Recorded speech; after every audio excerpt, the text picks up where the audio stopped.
Саламатсыздарбы? Байтемиров Нуралы, коррупцияга каршы керейтөөчүлөрдү коргоо комитет коомдук кеңесинин төрагасы. Биз 2018 жылдан бери коомдук уюмда ушундай активдүү иштеп, мамлекетибиз бизге эмне кылды десем, биз мамлекеттик кеңештерге бизге берип, коррупция менен күрөшүп, тиешелүү органдарга жолдомо берип иштеп жатабыз. Ал эми бүгүнкү күндө биздин маалымат берүүбүз кайрылуубуздун себеби төмөндөгүчө. 2024 жылдын 12 февралында Кара Суу районунда таможенный терминал тууралуу сынак жарыялаган. Бул сынакка катышкан бир нече коомдук компаниялар катышкан. Бул сынакка биз өзүбүз барып, кайсы компания катышканын биз ошо барган күнү билдик. Себеби биз ал жерде комиссиянын отурумуна тоскоолдук кылбастан, ал жака өз сунушубузду айтпастан жөн гана көзөмөл өткөрдүк ал жерден байкоочу катары. Биз ага чейин 2023 жылдын башынан баштап таможенный терминал тууралуу бул жоопкерчилиги чектелген мега компания тууралуу Кара Суу районунун Каратай айылына жайгашкан. Бул жерде нааразычылык эмнеден келген? Ошол жердеги айылдын тургундары жана ошондой эле жайыт комитеттин мүчөлөрү өздөрүнүн жайытына булар ээлеп алгандыгын, тосуп алгандыгынан нааразычылык келип, бизге бир нече жолу кайрылган.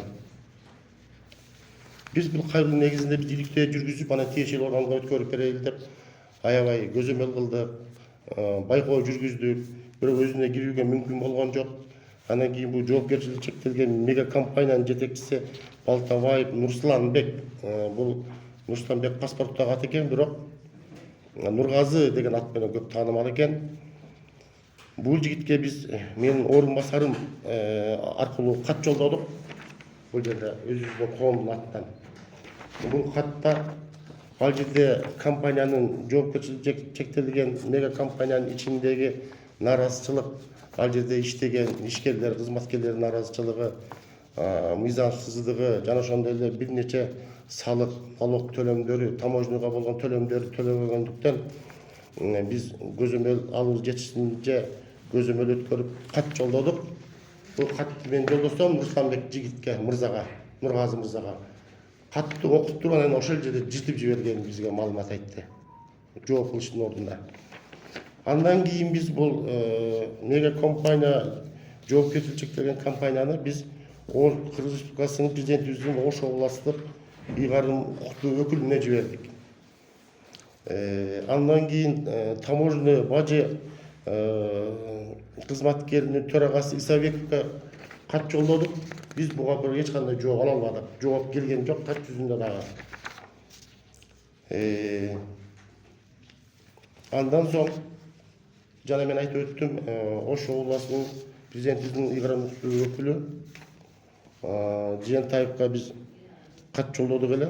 Ал жерде болгон бүт наразылыктын баарын, таможня төлөмдөрүн, финансылык кандай нарушение болгондорун баарын биз көзөмөлдөп бердим деп кат жолдодук эле.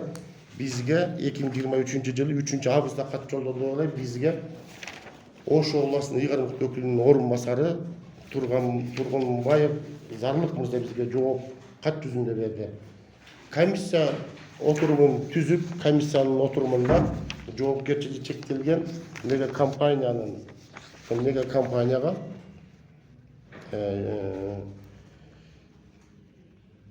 300 миңден ашып иш тарап төлөндү деп гана кат жазып берди. Эми бул бизде албетте канааттандыра алып болгон жок. 300 миңден ашып акча мамлекетке айыппул төксө дагы биздин коомдук уюмдун биз мамлекетке болгон салымыбыз эсептелет деп. Андан соң биз түштүк Ош регионалдык ГКМБнын жетекчисине биз кат жолдодук, дагы бир көзөмөлдөп. Бир нече жолу ошо айылдын тургундарынын арызын эске алып, эмгек акысын ала албай жүргөн, иштеген жигиттердин эмгек акысын ала албаганын эске алып, биз адилеттүү бир Камчы Кыдыршаев генеральный лейтенантыбыз Кыргыз Республикасынын баатыры Камчы Кыдыршаев өзү көзөмөлүн алат деген ойдо биз Ош илген алдык, жетекчисине биз кат жолдодук эле. Бул жактан бизге эмне деген жооп берди. Биз бул катты 6 декабрда 2023 жылы кайрылганбыз. Бирок бизге бул жерде каттын жообу келди. Каттын жообунда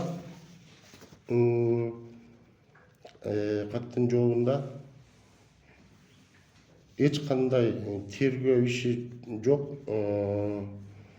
Көрсөтүлгөн талаптарга дейт, биз көрсөтүлгөн талаптарга кылмыш иши козгоодон баш тартылган деп бул жерде тергөө башкармалыгынын башчысы Б. Эсенбаев жөнөттү. Эми акыркы күнү биз үмүтүбүз комиссиянын отуруму 12 февралда түзүлдү эле. Комиссиянын отурумуну жетектеген Кара Суу районунун зам акими Батыровго биз жогоруда көрсөтүлгөн мен айтып өткөн кайсы тергөө тиешелүү органдарга администрация баштарына кайрылган каттарыбыздын баарын копия кылып биз комиссиянын төрагасына бердик. Биз эми аралашпайбыз комиссияга, сунуш да бере албайбыз. Тигин өткөрүп берди, буну өткөрүп берди деп. Болгону адилеттүү калыс. Бул таможенный терминал бул жөн гана бир скалат эмес, бул кампа эмес да, бул деген мамлекеттик жогорку деңгээлдеги таможенный терминал. Буга эмне деген канча деген күнүнө 250ден 350ге чейин унаалар, жүк таш унаалар жүрүп, эмне деген сумма айына 35 миллиондон пайда берген. Бирок ошонун изи кайда кетти, бул баары белгисиз. Ошон менен бирге биз бул Нургазы аттуу мега компаниянын жетектеген терминал компаниянын жетекчиси туруп бир иликтөө өткөрдүк. Бул жерде бир нече жолу алдамчылык менен иш козголгон. Бул жигитке. Мына бул жерде биз маалымат алдык. 166 статья 18 январь 2013 жылы. Бул жерде 160 статья 2 бөлүмү 1, 2, 3 пункту менен иш козголгон. Андан кийин 2013 жылы, ошол эле жылы февралдын 28-inde 166 статья час 3 пункт 2. Эми бул особо крупный суммада алдамчылык беренеси менен иш козголгон. Бул жерде турат. Эми барыңызга мен бул кагазды нускалап бердим. Андан соң да биз маалыматтык 10 жолу иш козголуп, кайрадан кыскартылган бул Балтабаев Нурсуланбекке, Нургазы аттууга. Анан кийин биз иликтеп көрсөк, бул Нургазы аттуу мынакей 10 жолу иш козголуп, кыскартылган, прекращен болуп турат. Эми элестетип көрүңүз, 10 жолу. Бул жерде 2 жолу особо крупный суммада 12 жолу иш козголгон. Терминал жетекчиси бүгүнкү күндө мамлекетке Кыргызстаныбызга кандай салым төлөп берет, кандай экономикасын көтөрүүгө жардам кылат. Өзү үчүн жашаган. Мынакей бул жерде дагы бир нече жолу кылмыш ишинен кийин бул жоопкерчиликтен качуу үчүн паспорттун эми тергөө ишинде алып коет да тергөөчүлөр. Мынакей бул жерде бул Первомайскийден паспорт алган. Первомайскийден паспорт алган. Так 2022 жылы. Андан соң Кадамжай районунда 2014 жылы, бул 2014 жылы алган паспорту. Үчөө болду. Бул болсо Октябрьский районунда Бишкек шаарынан алган паспорту. Көрдүңүздөрбү? Үстөгө босток паспорт алып аткан, үстөгө босток паспорт берип аткан паспорттун столдагы жоопкерчиликке тартуу керек. Эми болсо бул кечесте бул Оргалча, бул Мусланбектин жубайы экен. Эми бул Токтой Оргалча тууралуу эми Кыргызстан боюнча баары эле билип калды. Жакын эле иш козголуп, алдамчылык беренеси менен югамага чыкты. Оргалча тууралуу да менде 2023 жылы 29 майда Жалбырак телевидениесинде мен өзүм көрүп калдым. 643 миң жана ошондой эле 1 миллион 410 миң салык төлөбөгөндүгү тууралуу деп точно ошо 29 майда болуш керек маалымат алганбыз. Эми ушундай үй бүлөлөр өзүнүн кызыкчылыгын биринчи орунга коюп, анан кийин мамлекеттик иштерге кылбастан өз көмүшүнө күлүп аткандар бүгүнкү күндө ушул сынак таможенный терминалга сынакка катышып, анан кийин ал жерде утуп кетүү деген бул жомок эле болсо керек деп ойлойм. Эми буну Кара Суу районунун акими да жаңы келди. Кара Суу районунун зам акими биринчи орун басары Батыр улан алды да жаңы келди. Бирок аябай калыс, мыкты жигит. bir neçe jolы сүйлөшүp gördüm. Men ойлойм калыс эле чечим кабыл алат деп атам. Себеби мына кылмыш ишинин баарын алып Улан мырза, комиссиянын төрагасы жана аким биле элек. Себеби маалымат бул тууралуу биз өзеки гана айттык, кат жүзүнө жеткирип беребиз.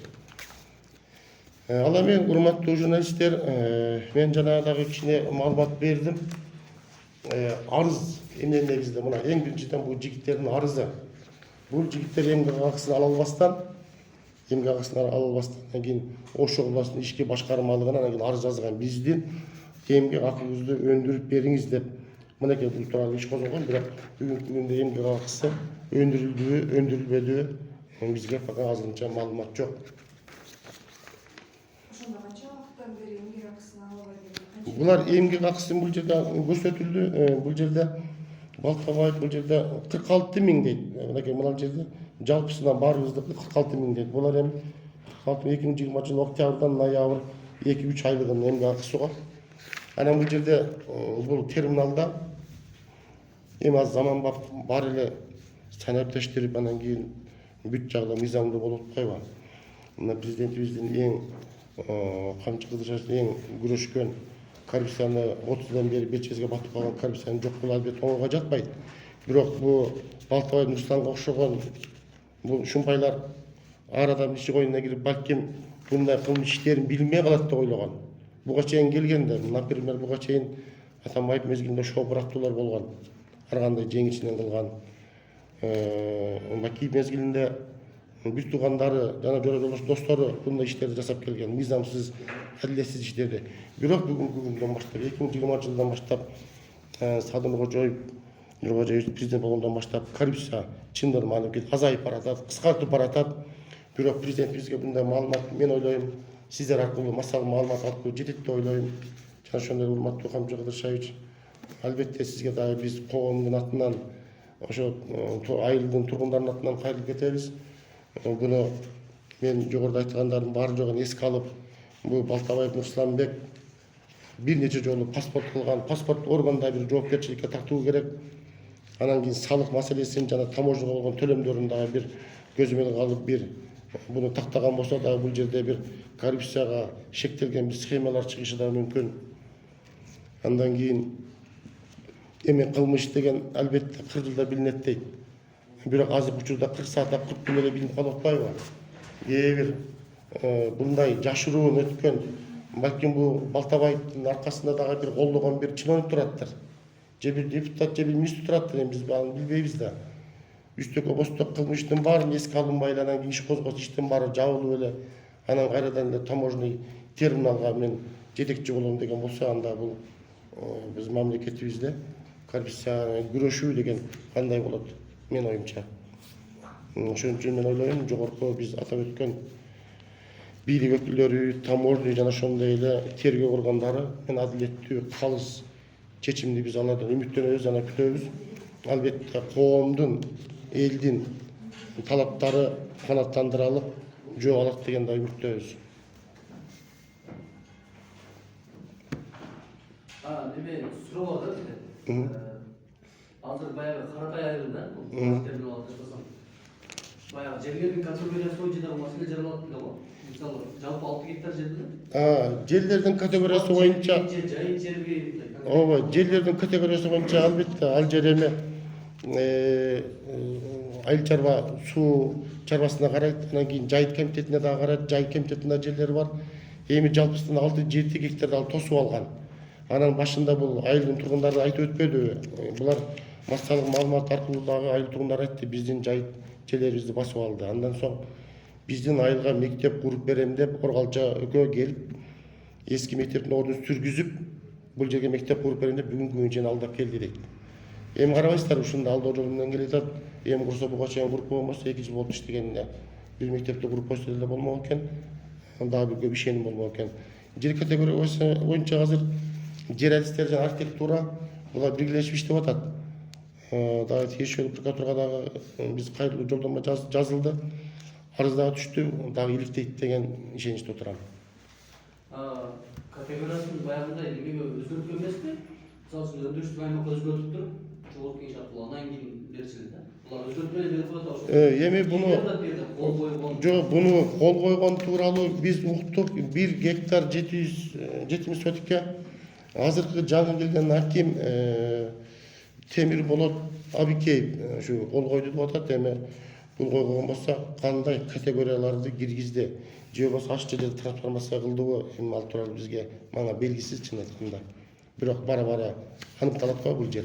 Кандай категорияда кайсы жерде трансформацияга киргизди, жайыт комитетин жана суу чарбашылык жерин кандай кылып өзгөрттү, эми бул жагын жакында көрдүктүү болот. Az başlıkları boyunca konkurs olmadı. Ama keyiflisi kaçan taşındırdı. Geçe Karasu taksı bir hızlı çürüyen gitti. Кара сууда өзү комиссияга катышканда негизи комиссияда канча компания катышты. Жыйын өткөрүш керек эле менин оюмча.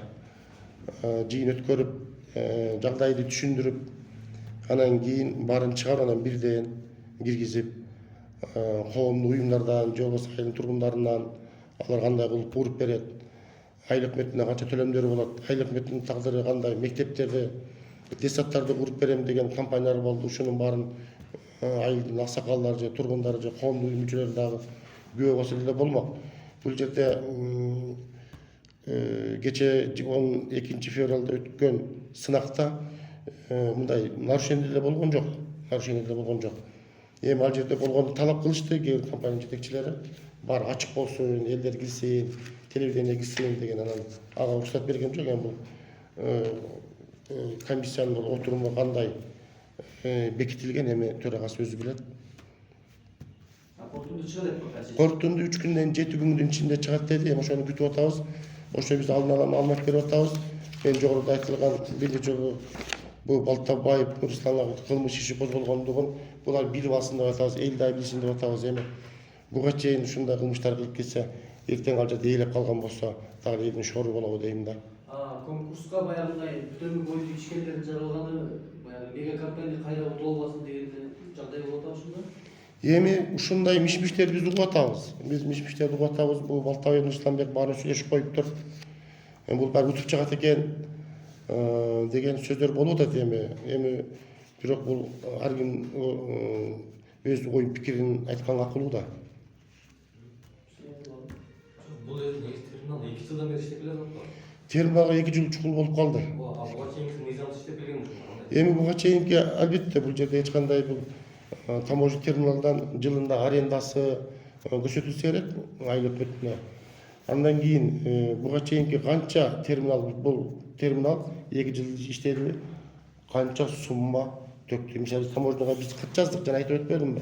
Таможняга кат жаздык, эч кандай финансий маалымат бизге бере алган жок да. Эми буну биз дагы кайрылабыз, балким төккөндүр. Төккөн болсо 2 жыл ичинде bunca summa töktü de göç ötülmek.